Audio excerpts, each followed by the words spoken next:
ایک سوال جو مسلسل کیا جا رہا ہے اور وہ یہ کہ شیعہ نماز پڑھتے ہوئے مصلی کے اوپر جو ٹکڑا رکھتے ہیں مٹی کا یا پتھر کا ٹکڑا رکھتے ہیں، کیا وہ رکھنا جائز ہے یا اس پہ سجدہ ہو جاتا ہے؟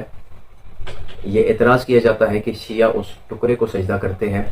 پہلی چیز جس کی وضاحت میں کرنا چاہتا ہوں، ہم اس پتھر کو سجدہ نہیں بلکہ اس پتھر پر سجدہ کرتے ہیں۔ اور کیوں ہم مٹی کے ٹکڑے پہ، جسے سجدہ گاہ کہا جاتا ہے، مٹی پر سجدہ کرتے ہیں؟ چونکہ یہی وہ طریقہ ہے جس طریقے سے رسول اللہ صلی اللہ علیہ وآلہ وسلم نے نماز پر ہی نماز ادا کی، اور یہ وہی طریقہ ہے جس پر صحابہ کرام اور اہل بیت اطہار نماز ادا کرتے تھے، جس پہ اپنا ماتھا رکھا کرتے تھے سجدہ کرتے ہوئے۔ سجدے کے دوران یہ پتھر سامنے رکھنا، کیا یہ قرآن میں یا حدیث میں کیا اس کا حکم کوئی موجود ہے یا نہیں؟ بغیر کسی تشریح کے، وقت ضائع کیے بغیر، کتاب آپ کے سامنے موجود جو کہ کسی تعارف کی محتاج نہیں، سیاستہ کی اول درجے کی بعد از قرآن معتبر ترین کتاب کا نام صحیح بخاری،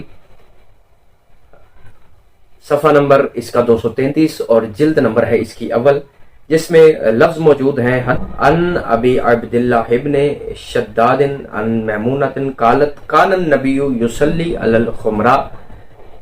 وہ فرماتے ہیں رسول اللہ نماز پڑھتے ہوئے خمرہ پر سجدہ کرتے تھے نماز کے دوران مصلی پہ۔ خمرہ کیا ہے؟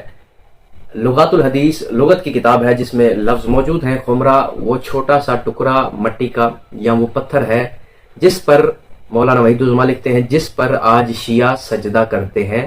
لغات الحدیث تصویر آپ کے سامنے موجود ہے، اس میں مولانا وحید الزماں نے اس لفظ کی وضاحت کی ہے کہ خمرہ، وہ نبی کس پر خمرہ پر سجدہ کرتے تھے، اس کی وضاحت میں مولانا وحید الزماں لکھتے ہیں خمرہ وہ چھوٹا سا مٹی کا ٹکڑا یا پتھر ہے جس پر آج شیعہ سجدہ کرتے ہیں، یعنی سجدہ گاہ وہ خاک شفا جس پر شیعہ سجدہ کرتے ہیں۔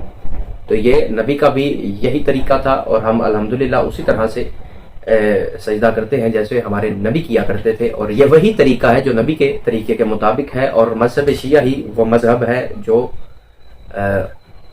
اس طریقے پر ہے جس طریقے پر نبی کے نیک وفادار اصحاب تھے، اور اسی طریقے پر ہے جس کے مطابق چلنے کا اہل بیت اطہار نے ہمیں حکم دیا ہے۔